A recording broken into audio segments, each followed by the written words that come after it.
All right, welcome back. I'm going to do a quick episode real quick, just not a build show or anything, but I'm going to do a video in response to Buff out of Buff's Garage. He's having some issues with the city trying to crush his cars, and he's looking for a new place to move to, so I'm going to give you my sales pitch for East Tennessee.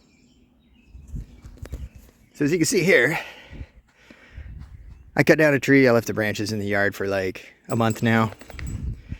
Used to have a Subaru and an old car sitting over here. My trailer stays parked right there, or wherever I decide to park it. That camper's been sitting there growing weeds for a while. We're waiting for that to go away.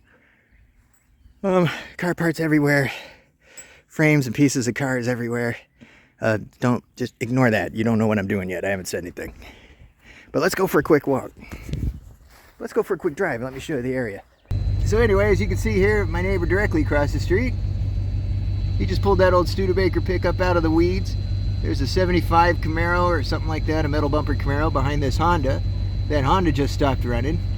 The Camaro was up on jack stands for the last 2 years. And we can't see it, but if we go down in through here in the winter when all these leaves go away, there's a dually square body back there. There's a Myers-Manx buggy back there. He had that Subaru, that Studebaker, which I was a big fan of. But nobody complains or bitches at all about this guy's cars, and he's got probably 30 or 40 of them back here in these woods. So, but let's go for a drive down the street. We'll show you some more stuff that's literally right around the corner. Oh wait, something cool is out here today. Let's get a picture of this. I've only seen this car twice in the 2 years I've been here.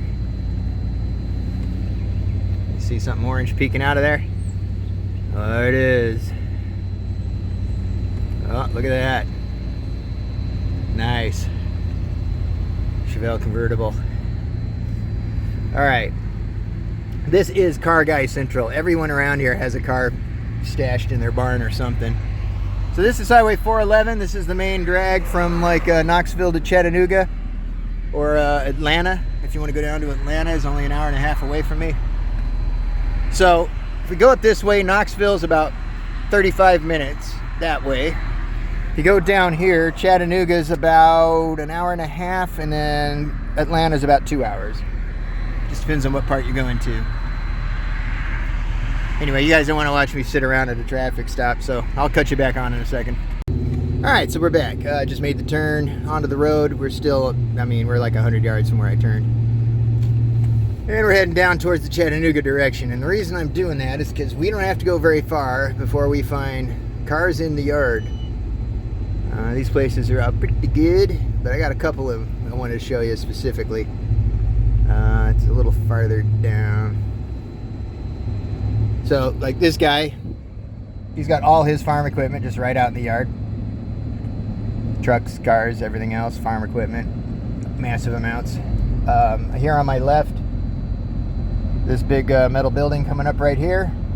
There's an old like 1960s Greyhound bus in there. He does dog rescue and he brings that bus out to all the car shows. Lots and lots of farmland out here still. The development hasn't happened as much here as in other places.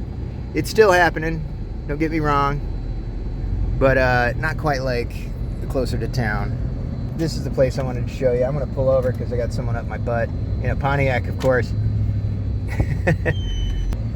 We have this old truck here.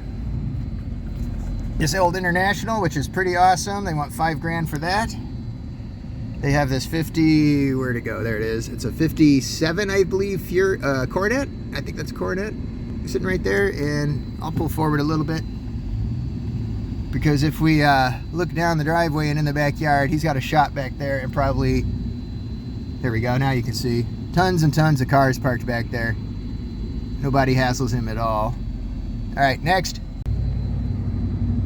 There's some old trucks, bunch of street signs from back when, trailer all overgrown. It's just, it's like this everywhere through here. There's just old cars on the side of the road everywhere. Sorry, I'm not trying to look at the screen while I drive, but got a couple of old trucks here. We got an early Chevy sitting over here, GMC, something like that. Looks like a Chevy. There's another one sitting up here in their lot. This guy's a hot rod builder. As you can see, he's got some stuff out here.